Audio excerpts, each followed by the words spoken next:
ক্যারিবীয় সাগরে সৃষ্টি হয়েছে এ বছরের পৃথিবীর সবচেয়ে ভয়াবহ ও বিরল ক্যাটাগরি ৫ মাত্রার সুপার হারিকেন মেলিসা। ঘণ্টায় প্রায় ২৮২ কিলোমিটার বেগে ছুটে চলা এই দানবীয় ঝড় ইতিমধ্যেই আকাশ বাতাস কাঁপিয়ে দিচ্ছে পুরো অঞ্চল। মৃত্যু ঘটেছে অন্তত ৭ জনের। ধ্বংসযজ্ঞে লণ্ডভণ্ড হচ্ছে উপকূলীয় জীবন। মেলিসা এখন রূপ নিয়েছে এক দানবে। আবহাওয়া বিশেষজ্ঞরা বলছেন, মেলিসার মূল আঘাত এবার পড়তে যাচ্ছে দ্বীপরাষ্ট্র জ্যামাইকায়, যেখানে ১৮৫১ সালের পর সবচেয়ে ভয়ঙ্কর ঘূর্ণিঝড়ের মুখোমুখি হতে চলেছে দেশটি। বছরের সবচেয়ে শক্তিশালী ঝড় হারিকেন মেলিসা ইতিমধ্যেই ইতিহাসের পাতায় নাম লিখিয়েছে।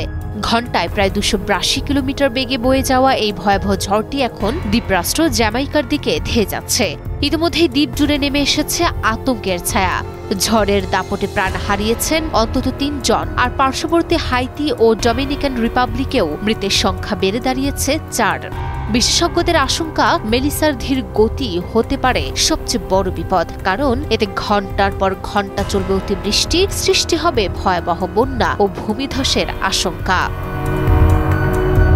শান্ত সমুদ্র ভেঙে যেন মৃত্যুঝড় এগিয়ে আসছে জ্যামাইকার উপকূলে। দেশটির ইতিহাসে নজিরবিহীন এই ঘূর্ণিঝড়কে সামনে রেখে শুরু হয়েছে মরিয়া প্রস্তুতি। উচ্ছেদ চলছে উপকূল জুড়ে, আতঙ্কে কাঁপছে মানুষ। তথ্যমন্ত্রী ডানা মরিস ডিকসনের ভাষায়, এমন ঝড় আর কখনো দেখেনি জ্যামাইকা।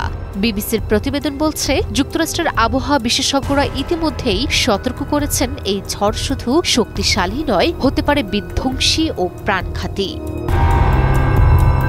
অক্টোবর ইতিমধ্যেই দেশের বৃষ্টির মাস, কিন্তু এবার যেন প্রকৃতি তার সব সীমা ছাড়িয়ে যাচ্ছে। মাটি ইতিমধ্যেই স্যাঁতস্যাঁতে, আর তার মধ্যেই হানা দিচ্ছে মেলিসা।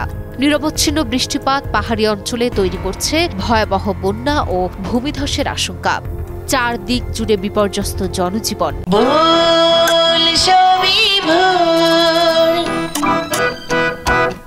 বিবিসি বলছে, হারিকেনটি জ্যামাইকাতে আঘাত হানার সাথে সাথে ১৩০ মাইল প্রতি ঘণ্টা বেগে বিধ্বংসী বাতাস বিদ্যুৎ বিচ্ছিন্ন করে দেবে এবং সম্প্রদায়গুলোকে বিচ্ছিন্ন করে দেবে বলেও আশঙ্কা করা হচ্ছে।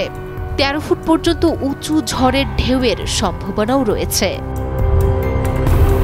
তবে আশার কথা, দেশ জুড়ে ৮৮১টি আশ্রয়কেন্দ্র ইতিমধ্যেই সক্রিয়, যেখানে সবাই নিরাপদে ও বিনামূল্যে আশ্রয় নিতে পারবেন। তবে অনেকে তাদের সম্পদ ও ঘর বাড়ি ছেড়ে যেতে চাইছেন না। অন্যদিকে কিছু এলাকার সড়ক পথ ইতিমধ্যেই চলাচলের অযোগ্য হয়ে পড়েছে। সব মিলিয়ে প্রকৃতির রুদ্ররূপের সামনে এখন লড়ছে পুরো জ্যামাইকা। Desk report, news 24।